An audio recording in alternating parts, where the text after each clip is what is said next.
Hey there, Commercial Roofing Radio listeners.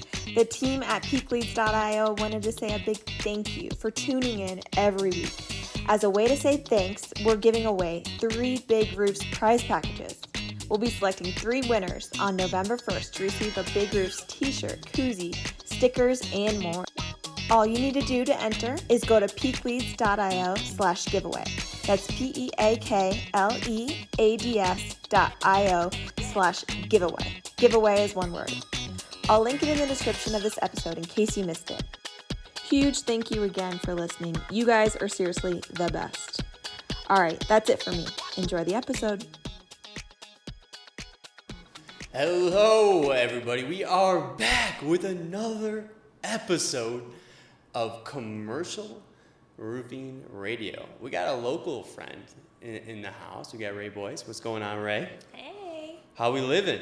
Good. I'm delighted to be here to chat with you today, Nick. Thank you so much. You know, I've been very impressed. You know, how long have we known each other now, Rae? It's been a couple of years now, 2-3 years maybe? 2-3 years, yes. It's been a while. And I feel like both of us have developed so much since knowing each other and learned a lot. And it's been really cool to see what Rae has been able to accomplish. Now, Rae's a local out here in Denver, big hiker, right? Yes. 14ers. How many 14ers have you done? 33. 33 14ers. So just to let you guys know out there, there's over 50 14ers that are 14,000 feet tall in Denver, Colorado. 14,000 feet. And Rae has done 33 of them. You got any favorites that stand out? So the most recent one we did, we backpacked a mountain called Humboldt, which is near Crestone Needle, Crestone Peak in the Sangre de Cristo range. And it's just a beautiful range. I love every 14er I've ever done, but the ones I love the most are the ones that are really just jagged and they just leave you in awe of being in the mountains. But I've loved every one I've ever done. They're all so different. Oh, yeah. So is that down south? Because I think it's like more water and stuff like that, Yes. right? Where Colorado. So Yes. we did one out there. I forgot what the name of the 14er was, but we did one out there. And there was so many mosquitoes, right? And there's no mosquitoes in Colorado because there's not a lot of water. Right. But we're getting swarmed. Like it is, you have to stay in your car. If you open up the door, they're on top of the roof, right? So the night before, there's so many bugs. We have to stay in the tent. All right, we wake up in the morning, we're up at like 3 in the morning, and you know how it is. We're up at like 3 in the morning, and we start to make the ascent. We end up doing very well, right? We end up getting to, there's 2 14ers, we summoned both of them. And on the way down, it starts to hail on us. And my buddy messed up his knees, so I'm running down to try to get to the car, get everything cleaned up. Go to get everything cleaned up. And a bear must have, right after we left, ripped open my buddy's tent and shredded everything because there was dog food in it. So then I come back and my buddy's waddling, he's soaking wet, he's just gonna hail on, his knees jacked up, and he's trying to waddle back to the campsite, right? And he calls me, he's like, "Where are you? I think a big man tried." Get him in the car. He is just not saying a word. He sees his campsite just completely destroyed. But you know, we didn't talk for an hour after that. But some of those stories of the things that happen are you know, laughable now. But yeah, Colorado. If you haven't done a 14er, I've taken a lot of people up their first 14er, and they say it's one of the coolest things they've ever done. It is. It is. I love the mountains. They have a lot of lessons, and there's no room for ego in the mountains. There's just not. It's just you and nature, and you got to be smart. Absolutely. So. Absolutely. So you have a background. You worked for some startups. Tell me a little bit about, did the startup world kind of intrigue you, or Sure. did it kind of happen? What was it? Yeah, I kind of fell into it. Right after grad school, I ended up going into a startup right at the beginning phase. I was employee number 1. And from day one, I just really enjoyed it. I learned how to be scrappy. I learned to wear all the hats that you do, you know, as a leader, as an entrepreneur, as, you know, employee number 1 at a company. And so I really enjoyed that. And I felt like it gave me such a good setup for the rest of my career. I spent probably the first decade of my career in startups, in various startups, wearing a lot of different hats. And my last company before I came into the roofing world was a tech company that went IPO. And so that was a really great experience for me to watch that company grow, scale, be part of the IPO process. And it also really solidified my love of data and being a data-informed company. And so I've brought that with me. And I'm a really firm believer that every experience you've had, as you sit and you think about your career for the past however many years, you think about your very first job you had maybe as a teenager, all the way to where you are now, and you think about how every experience you have had has shaped and molded and influenced who you are as a person, but also how you show up in your work world. Because I think we've all had really great experiences. Maybe we've had good bosses. We've all had negative experience with really, really unfortunate people that we've rubbed shoulders with. But I think that has helped me personally grow the most, because you look at those experiences and you're like, I will never treat someone the way I have been treated. And if I'm ever in a position of leadership, then this is how things will go. And I think, you look at where you are today, and all of those experiences shaped who you are and how you show up at work today. Experience. It's exposure, really. Yes. It's like, how much exposure can you get? Because the quickest way to learn, I feel like, is hands-on, actually trying it. And when you're in a situation with a startup, you're doing so many different things, and you have to learn to... you have to learn quick is one of the things. Your ability to learn fast is going to be a huge asset, and the more you challenge yourself to get out of that comfort zone and take on new challenges and learn new things, that's going to become a huge asset for your entire career. And that will go into every part of your life and the way that you look at obstacles. Yes. So with the startup, though, that you were able to, be a part of and then see you guys go IPO, why do you think that company had that success? I mean, that sounds fantastic, right? What was it? I mean, could you feel it? Did you know that the company kind of had what it was, what it took to get to that point? Sure. They scaled really at the point when I got brought on. They were scaling rapidly, Nick. So it was a tech company. They were based out of Boulder before they moved to Broomfield and the tech center. But we were hiring. I was onboarding groups of 20 at a time. At that point, we were recruiting, we were onboarding, we were training. Just massive amounts of people, and our headquarters was in California, and then we went global, and so it was just an immense effort, growth, scaling. The leadership team was really solid, and it was really neat to be a part of. So I was really grateful for that experience. Is there anything like procedures or operations or just the format, structure of the company that you think that scale was a successful scale, right, where it wasn't extremely messy? Because I feel like you see some companies that they scale and they have a very aggressive growth, and it ends up just being a mess. Yes. So I do want to preface that by saying they had been around for 20 to 30 years before the point that I came on. And so they had built a really strong foundation. They built a really strong user base. And then I felt like they did such a tremendous job of growing and scaling at that rate. At times it felt a little bit overwhelming as part of the implementation team, but they had done such a solid job of building out their software, knowing when to prioritize which pieces and knowing when to actually retire pieces of their software that were no longer serving their user base. And so all of that, I think there were just so many factors. And by the time I was done, the company was at, 400 plus employees, and they were global, multiple global offices. So there's just so many people contributing to that success. Do you think, you mentioned knowing, when to maybe even retire certain things that customers weren't using. Were they good at getting feedback, do you think, too, from customers? Their customer success team was stellar. They spent a lot of time actively soliciting feedback from their customer base. They have a yearly tech conference, which has exploded. And so they do a lot of feedback that just real time. And again, they started very small. Their conferences at the beginning, maybe a couple hundred people. Now we're talking 10,000 plus people go to their yearly conference. So the customer success thing is interesting, and we can all learn from that, even in the roofing space, right? Customer success. Yes. How satisfied is your customer? Now, for you guys, whether you're looking at like the customer success role, were they making like calls to current customers and kind of like aggressively trying to get feedback? Or what did that relationship look like? Yes, they were on the phone actively having conversations with their customer base. I know a lot of B2C companies tend to do what they call blind surveys.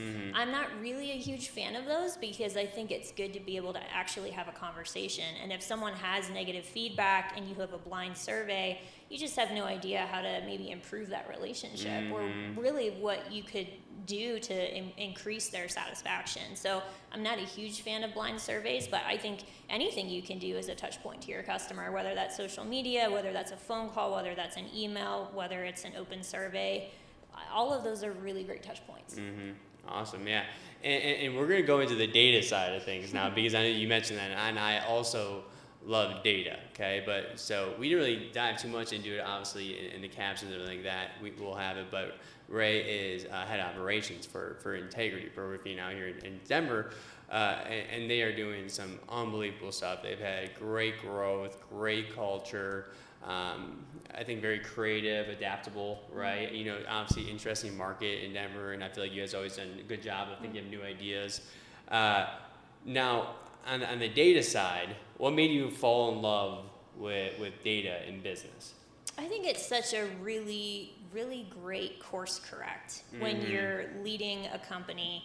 A lot of times in the roofing space, I think especially, we tend to go with our guts, and really in every industry. And I'm Assumptions. a proponent of that to an extent. You need to trust what you're sensing. But I love data because it's black and white, and you can see really clearly where you're lacking. You can see where growth opportunities are. You can see how to coach your team, whether that's your sales team, your ops team, your production team. And I think it's so important to be data informed as you grow your company. Data informed is not only good for you, but it's just the fair thing to do for your team as well. Because when you're making assumptions, a lot of them is judging your team. Yes. And now also you're going to these conversations with no data. You have a perspective based off of, you know, as an owner, maybe you run around doing a million things, but for some reason your perspective is they're not executing. You have no idea what their numbers is. Is there a value to their performance at all?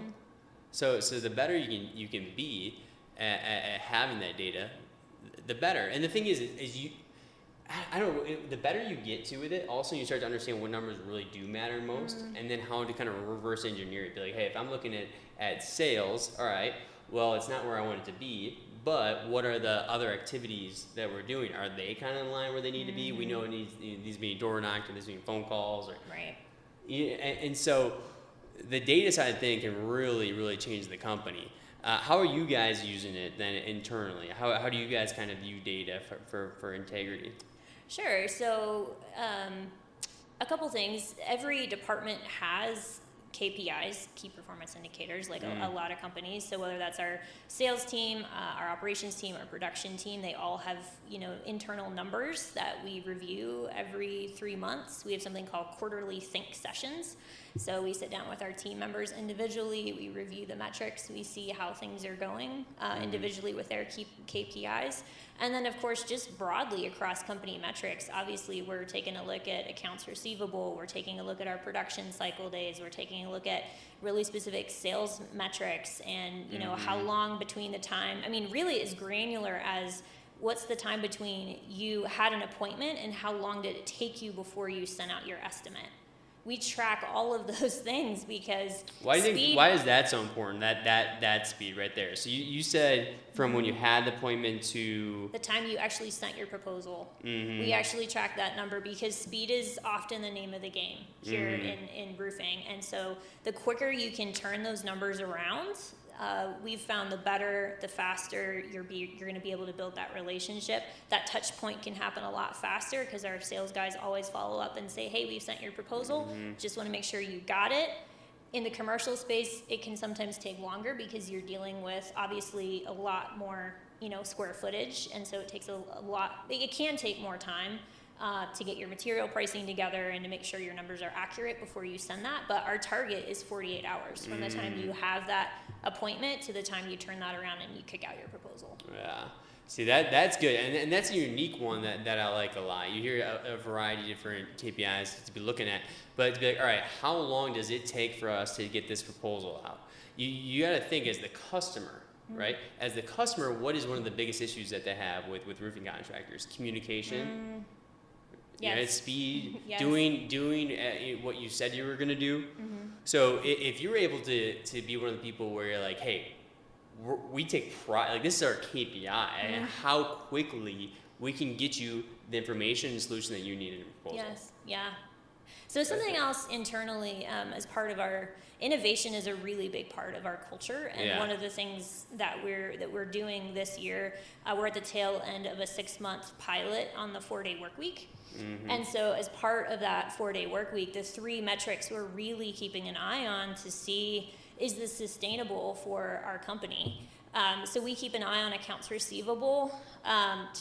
So our goal in accounts receivable is to get money from the time the job is complete to the time we get money. Our target is less than 30 days. So that's a pretty big metric that we're keeping an eye on. We're keeping an eye on production. Our goal is from the time a job is submitted into the production team that it is done within 14 days. So again, it's that speed of turnaround. Can we get this done in 2 weeks? Wow. Right? So those are some really important numbers for us. And obviously our gross margin, everyone is here because you're looking for your company to be profitable, right? So we track what are our gross profit margins. So we're, reviewing those metrics over the 6 months, and looking at prior quarters and prior years to see what are the trends as we look to see if this is sustainable moving forward for a 4-day work week. Where do you guys get your numbers then? Do you guys get it? Do you have it in your CRM? You have put them in reports in the CRM? Yes, everything is in our CRM. Yes. And then the 4-day work week, we got to at least expand on that a little. We can't just drop that and then not even touch on it, because it was interesting. I think Johnny actually told me that you guys were doing that, and I was interested too. My girlfriend's aunt, she said that they were doing it, and so I was like, hey, we'll start with 4.5, right? So we started doing 4.5, but I don't think I had it probably set up. And it was also one of those times where hey, when I implemented it, I made some other bad decisions that I had to make, pay the consequences for. So it was hard to really tell, so I'm interested in it one day. I wasn't ready quite yet, because I think as a leader you have to be ready to implement it too, and I wasn't quite ready. Yes. What do you think so far? How long has been doing it? Tell me about it. So we started in April, so technically we're wrapping up the end of September. I would say the biggest game changer for us though, Nick, was we actually joined a global pilot. They are out of London.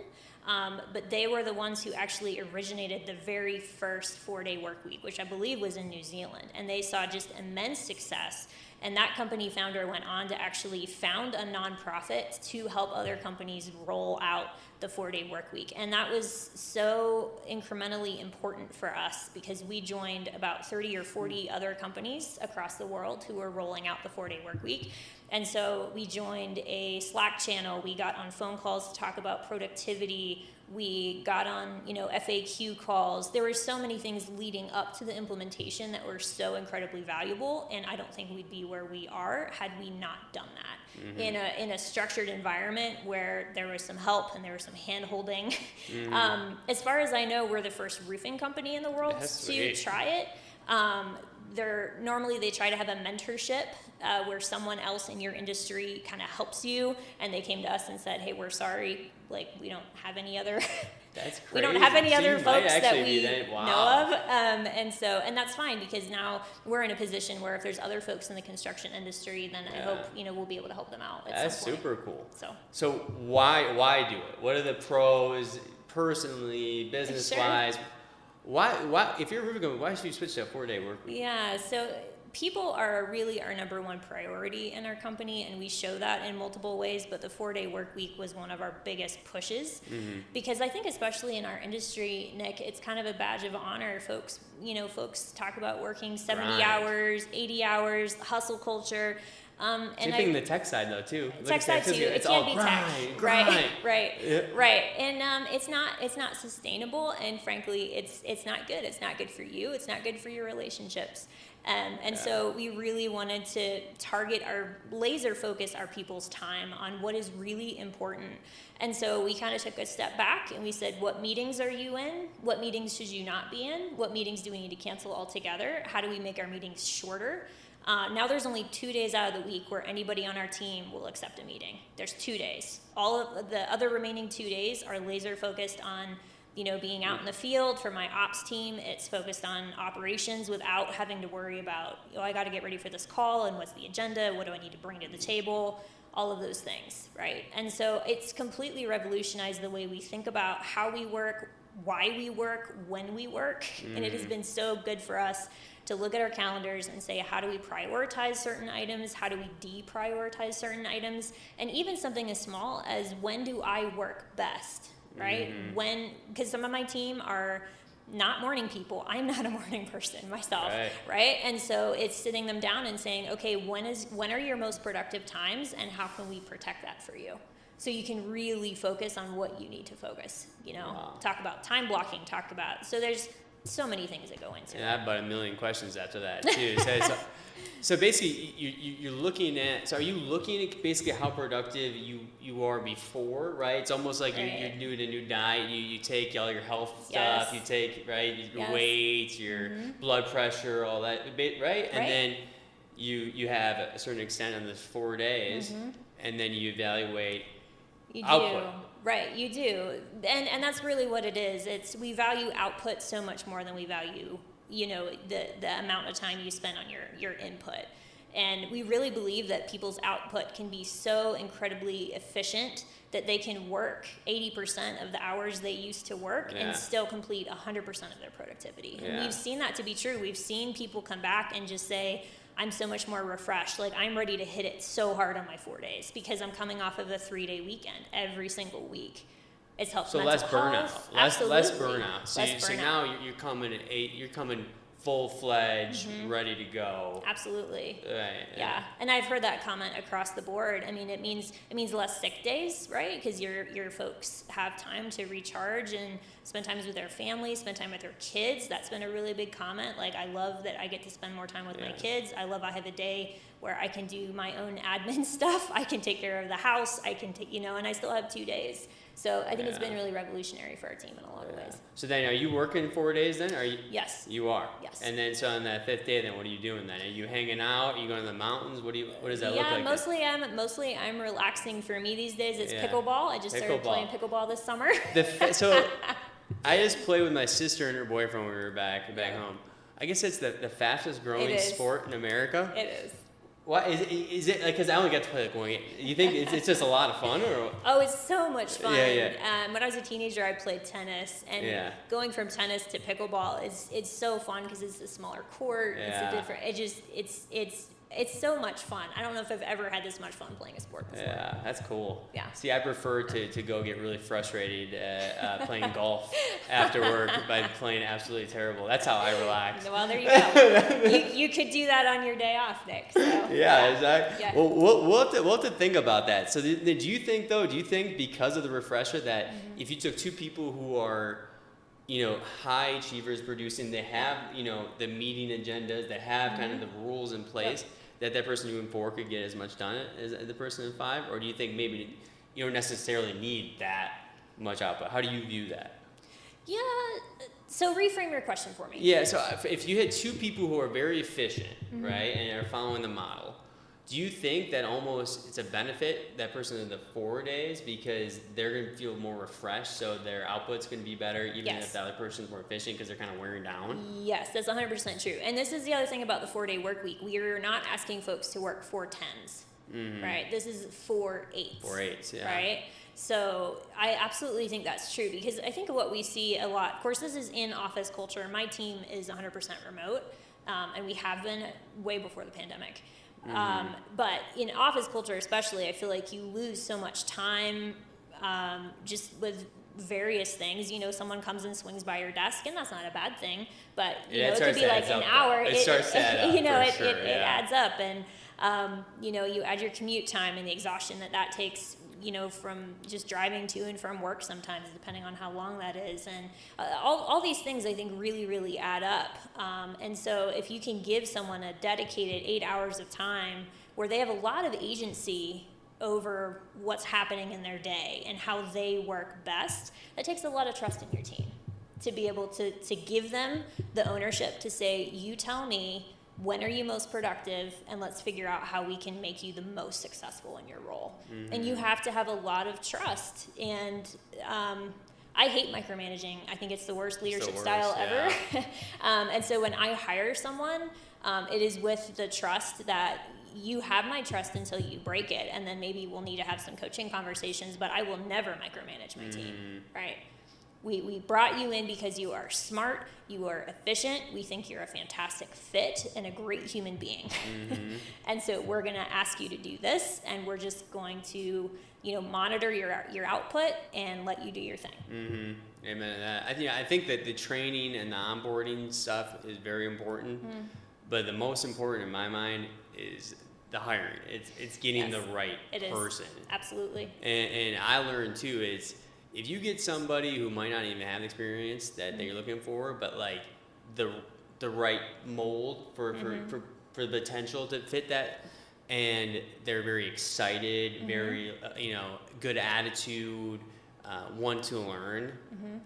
Oh, that's what you want. That's absolutely what you want. That's what you want. And then you don't have to worry about the micromanagement. If you have to worry about the micromanagement, chances are you might not have the right person on the team. No, that's true, right? Yeah, because I think like the most efficient teams, they can't have micromanagers. Because now they're wasting their time doing that. Yes.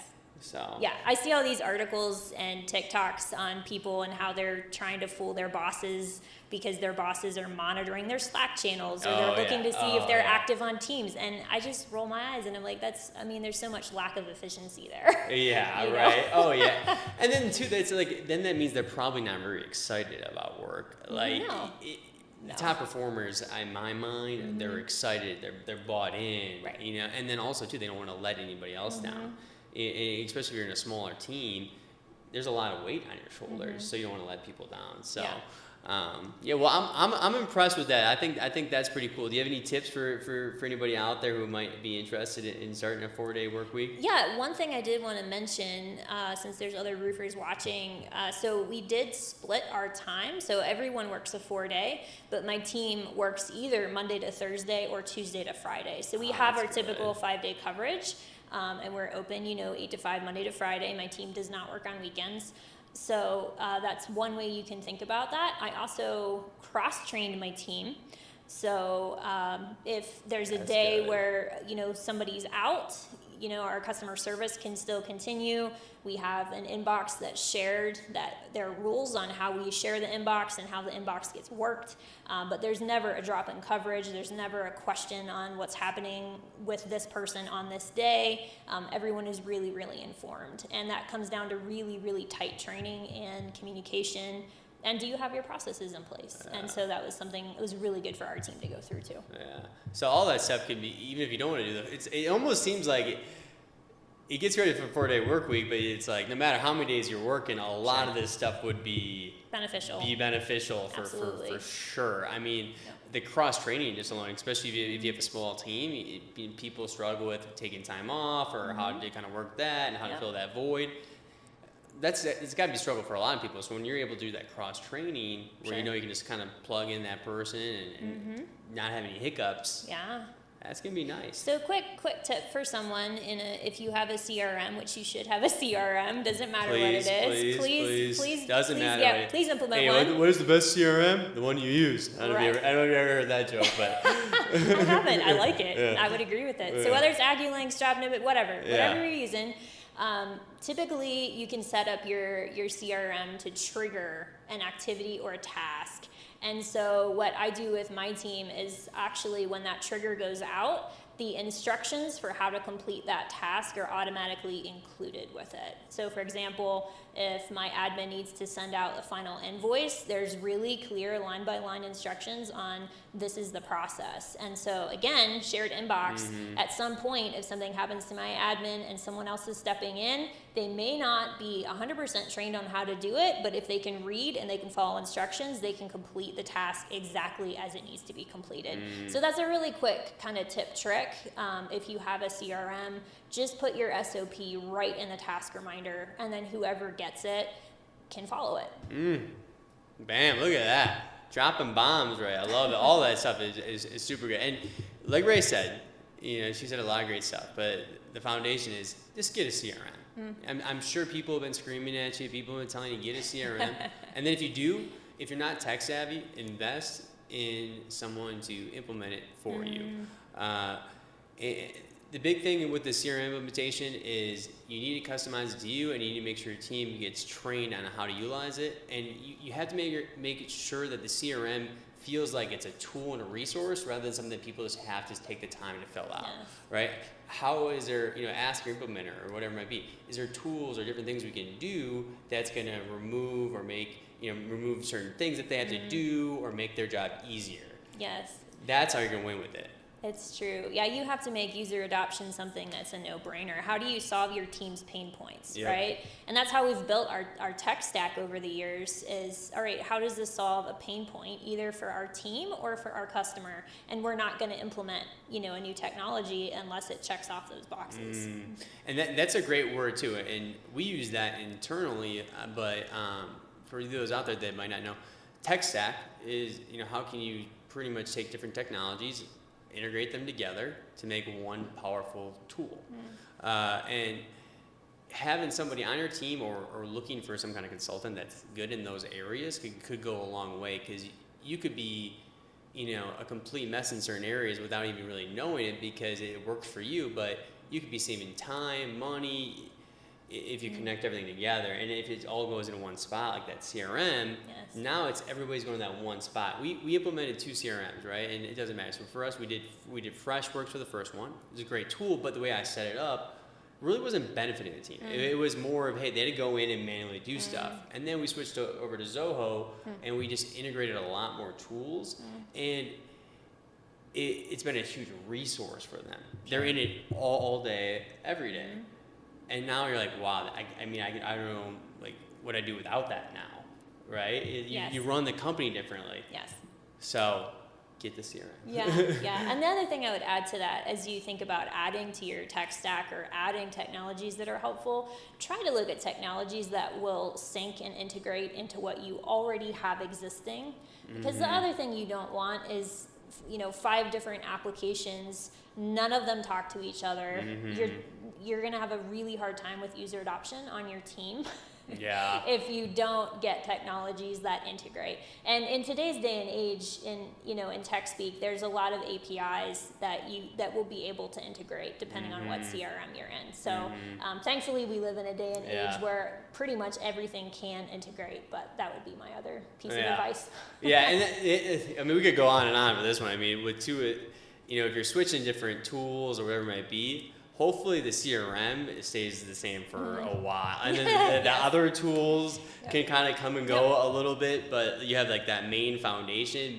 Because changing that one is a big pain. It's a lot of work. So hopefully you can build where you can keep that, and then kind of build from there. So, and also too, if you're on your 5th or 6th different CRM, it could be the CRM, it could be you growing, or it could just be not the right thought process when you're going into implementation. And so maybe just be a little bit slower and thorough in understanding what you're trying to achieve from it. So, well, hey, I know we only have too much more time here. So what we're going to do is we're going to close it out with a game, all right? And then after that, we have, I'll let you just pretty much close it out. So you can give us a book idea, a quote, a life I don't really care what it is. You can say whatever you want. Okay. All right.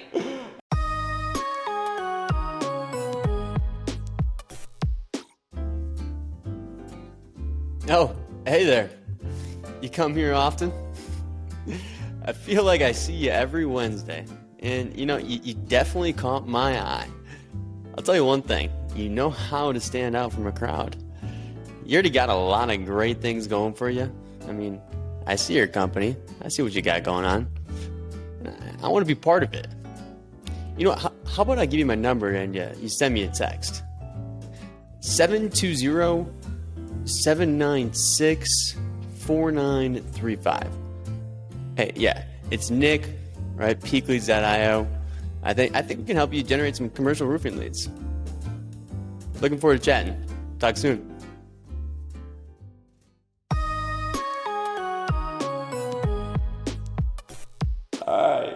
Let's see here. So I got to turn down the brightness here. I can't let anybody cheat. We're gonna be playing Who Wants to Be a Roofing Millionaire? Okay, so you have 2 lifelines. You have a 50-50, which will remove 2 of the wrong answers, leaving you with a 50% chance of getting the answer correct.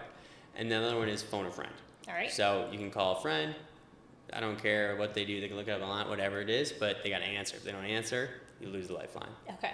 All right. So, first one. Now, also the questions, they're more about you than roofing. So, we know you're a big, huge outdoors person living in Colorado. How many national parks does Colorado have? Is it A, 4, B, 2, C, 5, or D, 3?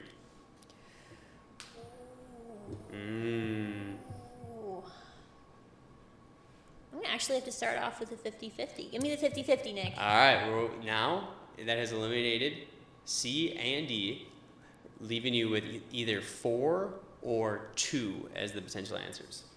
Well, that's not helpful because those are the 2 I was No. debating between. Uh-oh. All right. We're going to go with A4. And that's right. Sometimes it's better to be lucky than good. I'll take it. So we have 4 national parks. We have Rocky Mountain, of course, which is pretty much the only one I can really even think of. Mesa Verde, the Great Sand Dunes, which is pretty cool. I actually haven't been there yet.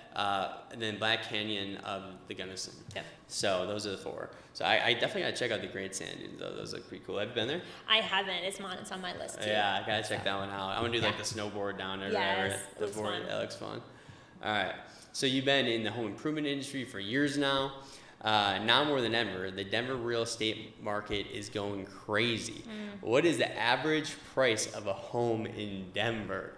Is it A, $550,000, B, $720,000, C, $640,000, or D, $800,000? I'm going to say C. Dang, that's good. You felt confident in that one. 640,000. Those are pretty close in range. That is right. What made you say that? I keep my pulse a little bit on the real estate market. Oh, so, yeah? Yeah.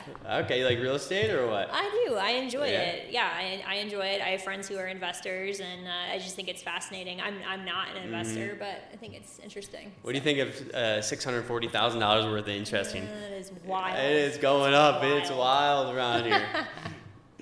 All right, so we saw you shared your next level snack drawer on Facebook, filled with amazing snacks like Skittles, zebra cakes, and more. So Janae writes these. So she says, jealous on the question. What do you think is the #1 best-selling candy in America? A, Reese's Cup. B, Skittles. C, M&M's. Or D, Starburst. Ooh. I'm gonna say B, Skittles. Honestly, that's probably what I would say, but it's actually A, Reese's Cup. No. It's a chocolate. It's actually a chocolate, which is crazy. I like Skittles, but Starburst is actually kind of my go-to. They have like the mini. They got the small ones that are unwrapped already. All right, so it's almost like a Skittle. It's like a squid. Sure. Unbelievable. What's your favorite candy? Oh, that's a tough question. That might be the toughest question yet. That is the toughest question for sure. I really like Milky Ways. Milky Ways are a good one. I don't know. I like Starburst and then chocolate. I always liked I like Twix. Twix is a good one.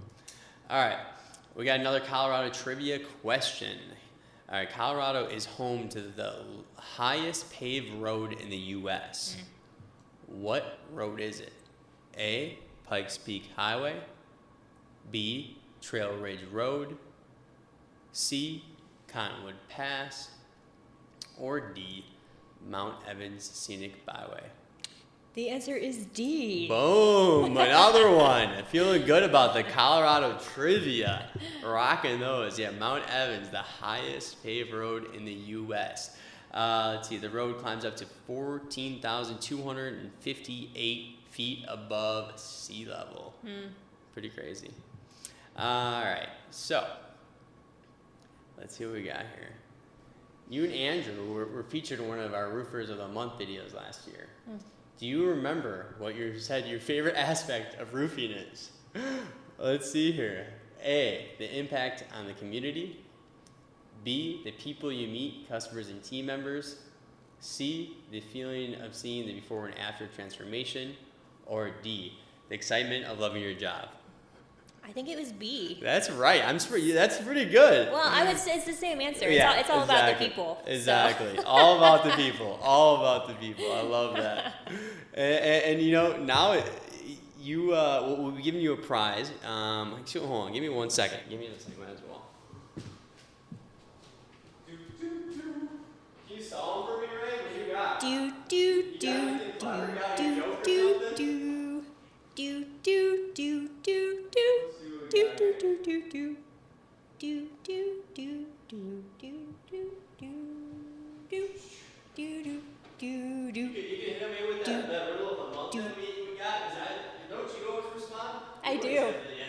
I do.